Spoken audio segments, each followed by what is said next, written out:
Estamos de volta com Programação Nacional e nós estamos falando aqui hoje sobre o cadastro positivo. Eu estou aqui com a presença de Dirceu Gardel, ele que é presidente da empresa Boa Vista, Informações e Crédito. Bom, Dirceu, a gente estava falando, explicando de uma forma geral, no primeiro bloco aí, né, a questão do que é esse cadastro positivo e o que ele pode proporcionar de algo positivo, né, para as pessoas.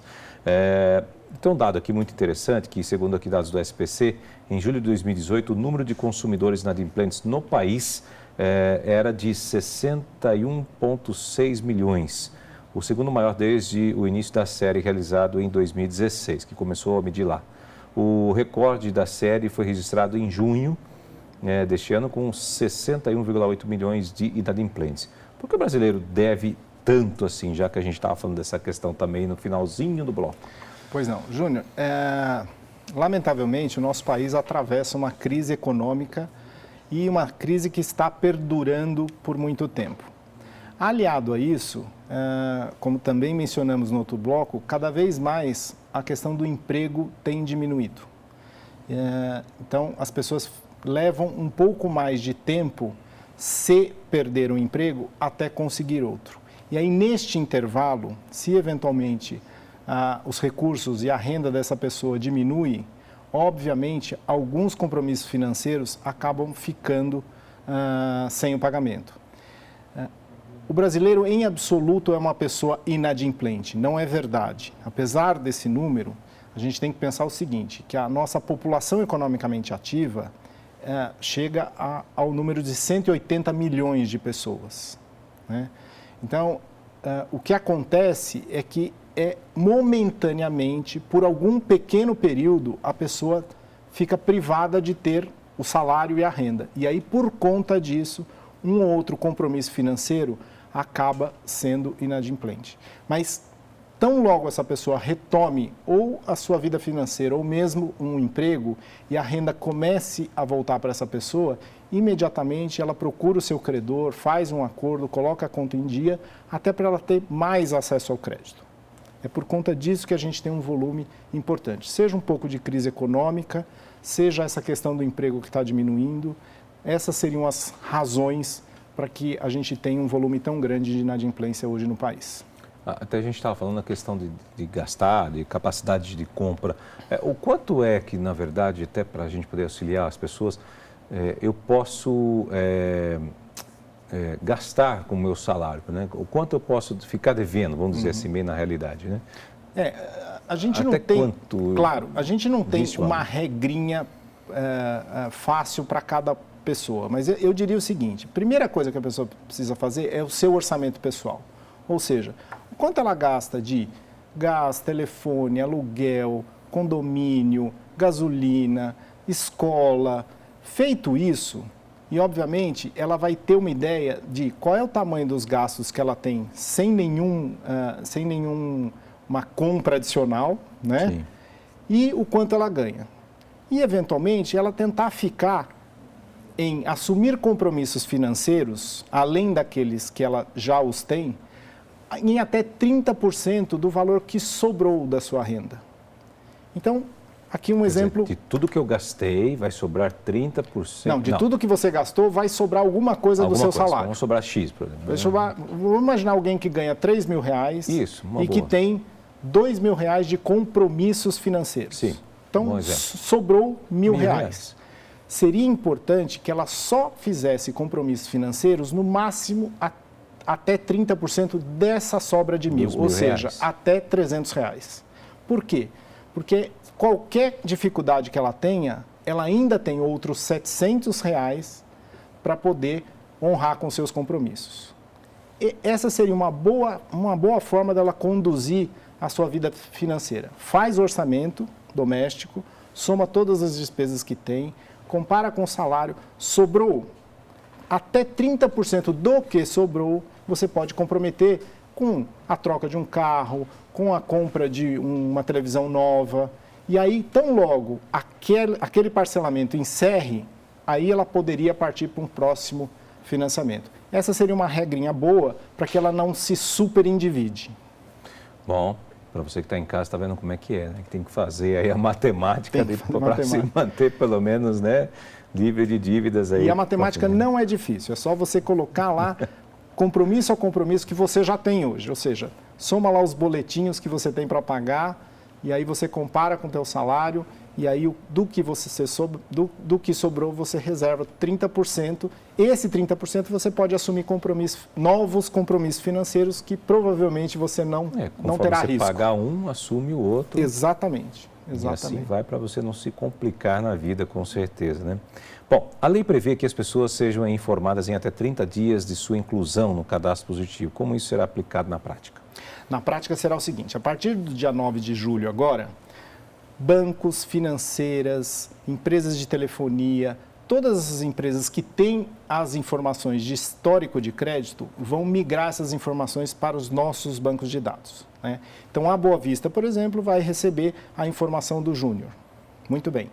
Para que eu use essa informação, eu tenho que encaminhar um comunicado ao Júnior, seja por e-mail, seja por SMS ou seja por uma carta, dizendo: Júnior, você está no cadastro positivo, eu já recebi aqui as suas informações e, portanto, a partir dessa data você já pode usufruir das informações do cadastro positivo.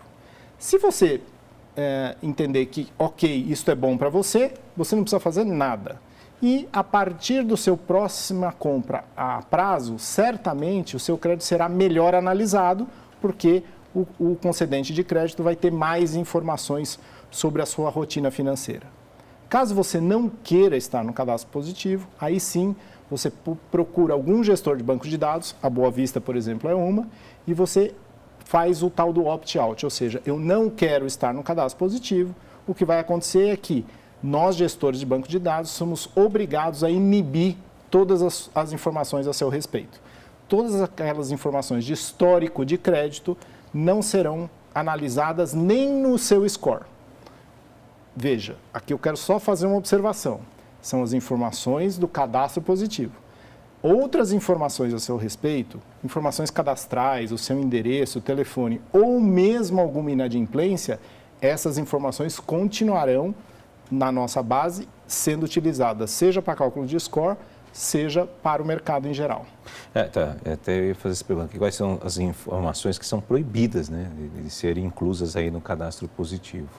Toda informação, a Lei Geral de Proteção de Dados, que é uma outra lei, que foi aprovada no final do ano passado, ela define como dados sensíveis as seguintes informações: raça, religião, opção sexual, se tem algum defeito físico. Esse tipo de informação são dados sensíveis. Esse tipo de informação nunca estará nos nossos bancos de dados. A única coisa que estará nos nossos bancos de dados são informações cadastrais. O que são informações cadastrais?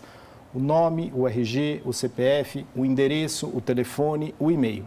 São informações de localização e de identificação. Outras informações, agora sim, no âmbito do cadastro positivo, é o histórico de crédito, ou seja, quais são os financiamentos, qual o tamanho do financiamento, ou seja, 24 meses, 36 meses, e qual o valor das parcelas. Se as parcelas estão em dia ou se não estão em dia. Saldo de conta bancária? Não será migrado. O quanto que você tem aplicado em qualquer tipo de aplicação, poupança ou não, isso está protegido pelo sigilo bancário, isso não migrará para nenhum banco de dados. Não vem o valor, mas sabe que existe uma poupança? Não, nem isso. Nem isso. São só compromissos financeiros. Ou seja, por exemplo, a Telefônica, você tem um telefone fixo contratado com a Telefônica.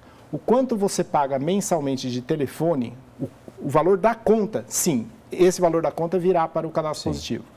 O financiamento de um veículo, 24 parcelas de R$800. É isso que eu vou receber de informação. O Júnior tem um financiamento de veículo em 24 parcelas de R$800 cada parcela e as parcelas estão em dia. É isso que eu vou receber. Só esse tipo de informação. Nada vinculado a dados sensíveis e nada vinculado à sua, por exemplo, um exemplo importante, cartão de crédito. No cartão de crédito, o que eu vou receber é o é o valor da sua fatura do cartão de crédito. Então, por exemplo, naquele mês você gastou R$800 de cartão de crédito.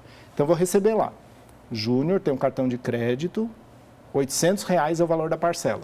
O que você comprou não vem, em absoluto. O que você gastou, exatamente, quais são as lojas, o posto de gasolina, o que for.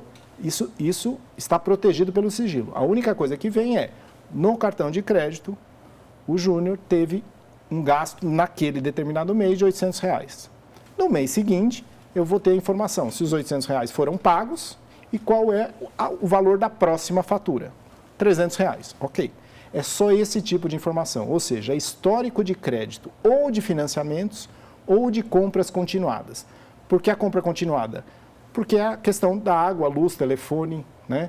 Ou seja, a gente sempre tem, no final do mês, um valor que a gente paga. Então, a compra continuada ajuda a popular o seu dado positivo. Porque você tem aquele compromisso financeiro, mas você está honrando aquele compromisso mês a mês. É esse tipo de informação que hoje o mercado não tem e terá a partir agora de julho. Do mesmo jeito também na sua conta telefônica que o senhor citou aqui. Não vai aparecer para quem eu liguei. Em absoluto. Nem do meu celular. Por exemplo, eu tenho uma conta de celular, mas não vai estar descrito para as ligações que eu fiz. Exatamente. Não, a única coisa que terá é... de telefonia, tem uma conta de fixo de R$50 e de telefone celular, o valor gasto é de R$120. Ponto. Não tem nem o número do prefixo do telefone. Isso também não tem. Isso está em outro cadastro, que é o seu cadastro de informações cadastrais. Porque isso aí também é importante, né? Liberar o número do telefone. Não, hoje em absoluto. É complicado. Salário, por exemplo, quanto eu recebo por mês, isso vai constar? De forma nenhuma. De forma nenhuma. Nenhuma Nenhuma informação salarial ou de depósitos em sua conta será informado. São só históricos de pagamentos de crédito ou de compras continuadas. Só que assim, são vários tipos, né? Por exemplo, você paga a escola do seu filho, né? Aquele valor de escola vai estar informado. Tem um valor pago de X reais a título de escola, a título de universidade. Ele vai estar lá informado. Por quê? Porque ele é um histórico de crédito de compra continuada. Agora, que tipo de curso, qual é o ano, quais são as notas, por exemplo? Em absoluto. Isso não faz parte, esse tipo de informação, do cadastro positivo. Ok. Bom, esse é o programa Ação Nacional.